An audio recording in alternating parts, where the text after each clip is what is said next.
Okay, let's unpack this. In the beginning, there's a blank mind. Then that mind gets an idea in it, and the trouble begins because the mind mistakes the idea for the world. That George Saunders quote really sticks with you, doesn't it? Oh, absolutely. It feels like just the perfect way into what we're exploring today.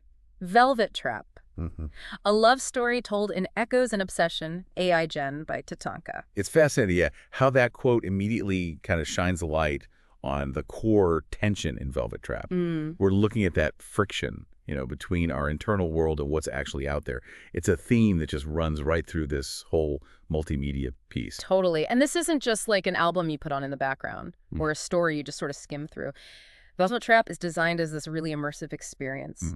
You've got this retro-modern music meeting a narrative that really, really digs into the human psyche. We've got excerpts from TATANKA's website. They lay out the whole project, the album, the story that goes with it, the main ideas, even stylistic notes, character stuff. Plus, we're also going to touch on another project, Room with No Corners, by an artist named 𝗑ᗕᗕടാᔑ.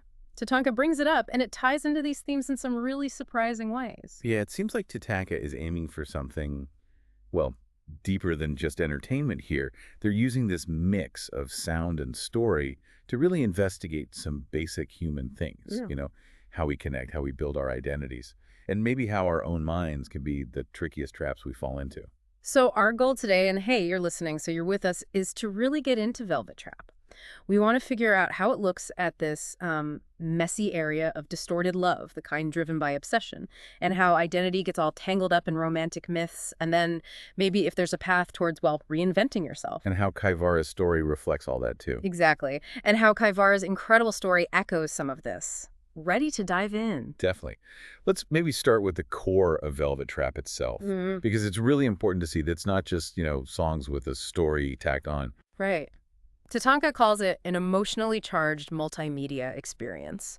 It's the music that alt-rock, post-punk, noirish feel woven right into this narrative that, yeah, it gets under your skin. And TATANKA points to three main arcs. First, how obsession twists love into something else entirely. Right. Second, the identity crisis that happens when you base yourself on romantic fantasy. Yeah. And third, maybe finding yourself again through, like, stepping back, detachment.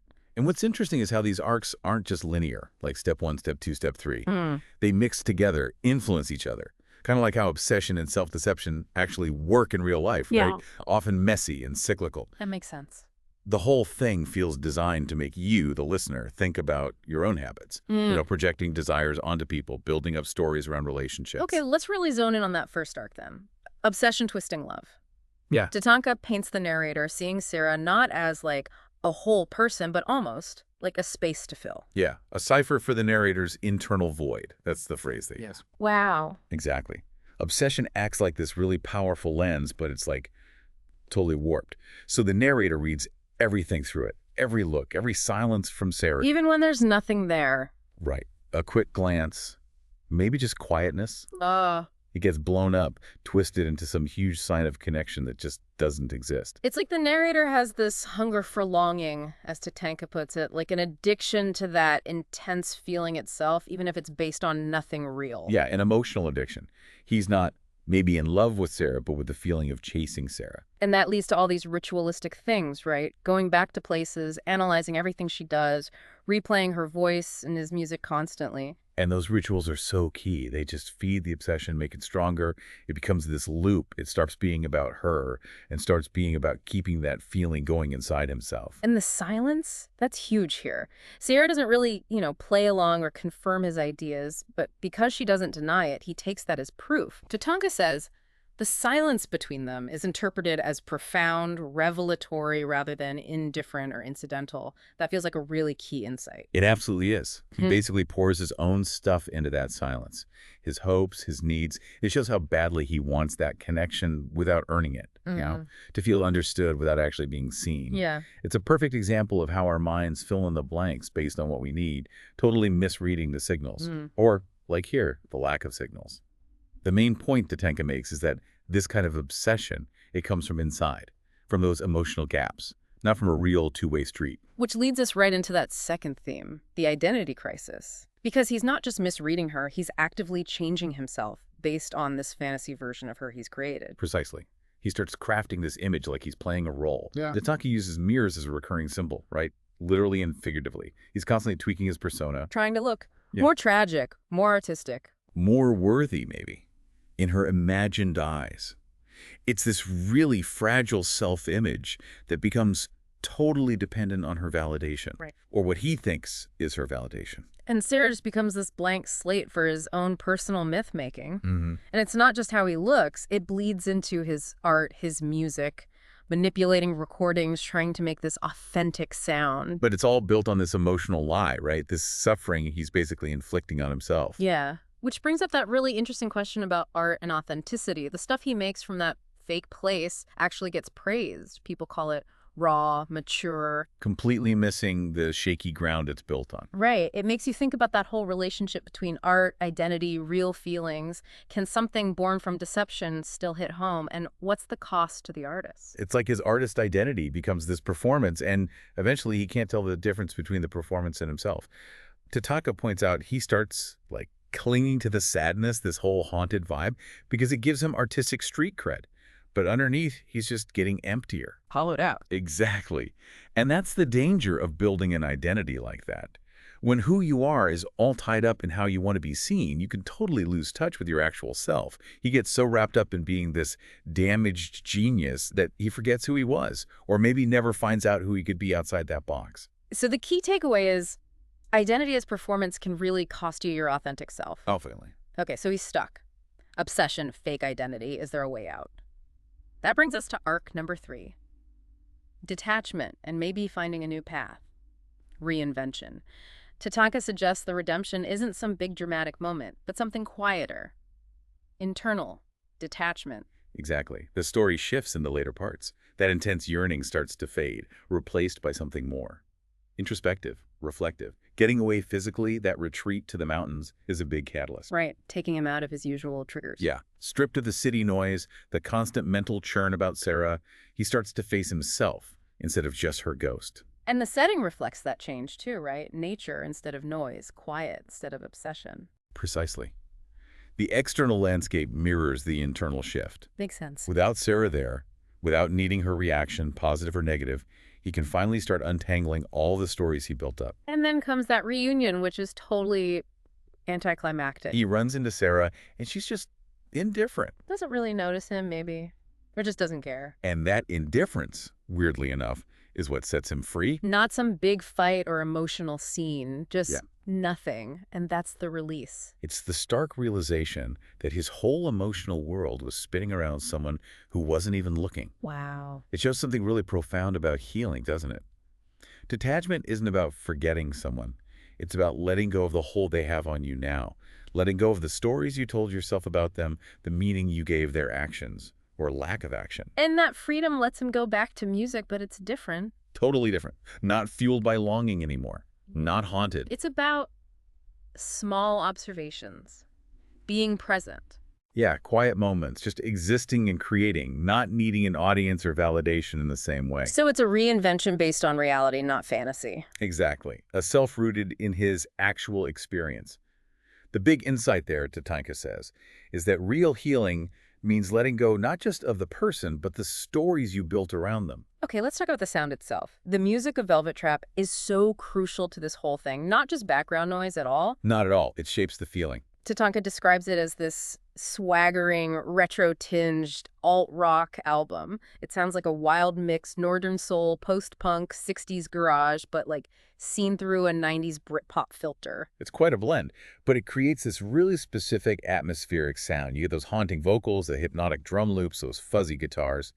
They mention a Detroit 62 via Manchester 94 Okay. feel, which is pretty evocative. Yeah, it is. And they point out the minimalist arrangements, using some vintage techniques like Motown vibes, but with modern production giving it that edge. They even give us some sound references like Edwyn Collins' A Girl Like You. Right, for that moody swagger. And the Trainspotting soundtrack. Okay, that paints a picture. Definitely gives you the vibe. And the fact that it's deliberately mixed full songs and instrumentals meant to be heard while you read the narrative, that really underlines the multimedia goal. Absolutely. The music isn't just sitting there. It's like an emotional current running alongside the story. Makes the longing, the obsession, and then the detachment feel even stronger. adds a whole other layer. And speaking of the narrative, TATANKA gives us some key details about the companion narrative that help unlock it. We know the narrator is first person, but crucially unreliable. Yeah, that's huge. TATANKA calls him emotionally performative, addicted to longing and his own mythology. And that unreliability forces you, the reader, to question everything he says, right?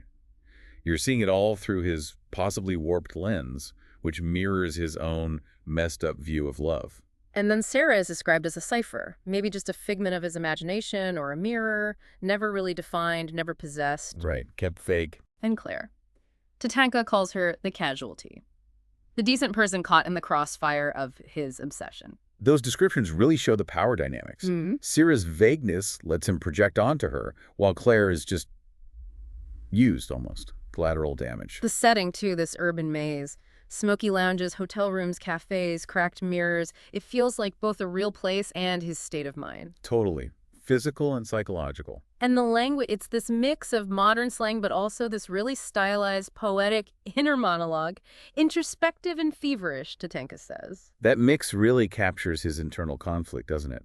Trying to sound cool on the surface, but inside it's all drama and intense feelings. The style notes, noir monologue, indie confessional, unreliable memories, they all add to that feeling of getting a very subjective, maybe untrustworthy story. And TATANKA's clear. The ideal way to get this is album and narrative together, an immersive thing where the music echoes the story's emotional journey. It's meant to be a whole package.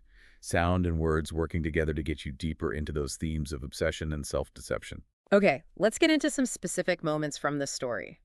Starting with the prologue, those first meetings with 𝗧𝗧. TATANKA makes that first encounter sound almost supernatural. The air changes, she walks in and just takes over the room. Through his eyes, of course. Absolutely. He's instantly hyper-focused, watching how she moves, how she smokes, filtering everything through this instant crush. He's already building a whole story around her before they've barely spoken, assigning meaning to tiny things. Even her name, 𝗧𝗧, feels loaded with significance for him. And that initial silence between them, he doesn't read it as her being shy or, maybe just not interested. Nope. He sees it as this deep connection. A waiting room for revelation is the phrase. And that misreading right at the start is what kicks everything off. He thinks her lack of engagement means he's special, chosen somehow, completely ignoring the possibilities she's just indifferent. It shows how much he needs validation, how he projects his own stuff onto people from the get-go. Then in Chapter 1, First Contact, he starts arranging these meetings, telling himself it's fate, but really, TATANKA says he's staging serendipity. Clever. Yeah, he's manipulating things to run into her. And even when they do talk, and she says very little, he walks away feeling like she totally gets him, like he made this huge impression, when objectively, probably not. It just shows how desperate he is to be seen, even if it's based on pure fantasy. He's so lost in his own head, he can't see the real dynamic, mistaking his own strong feelings for something mutual, again and again. Which leads right into Chapter 2, the illusion of mutuality. TATANKA calls their connection an orbit, not a relationship. Just these random encounters. Sporadic, unpredictable. 𝗧𝗧 pops in and out, and he gets totally obsessed with figuring out her cryptic questions, writing down every look, every silence in his journal. It's classic obsession fuel, that ambiguity. The less he actually knows, the more room he have to project his own ideas onto her, build his own version of reality. He grabs onto these tiny moments, these riddles, and blows them way out of proportion because he needs something. Right. And even knowing she sees other people, he makes up this story where he's somehow more important to her. TATANKA says he's writing a version of her he can psychologically endure. Oof. Exactly. He's so invested in the idea of 𝗧𝗧, what she means in his head, that he just ignores the obvious signs it's one-sided. It's a defense mechanism against the pain of it not being real. And then Chapter 3, Seduction of Self. This is really insightful. TATANKA suggests his obsession wasn't even really her, but who I became around her, the heightened version of myself. Smarter, darker, more haunted. Yeah, that's a key shift. And that phrase, the velvet trap itself, when you mistake a woman for your own unfinished portrait, that hits hard. It really gets to the heart of his self-deception, doesn't it? Yeah. He's using her presence or the idea of her to become this idealized self he wants to be. Yeah. It stops being about connecting with her and becomes about performing this role. Yeah.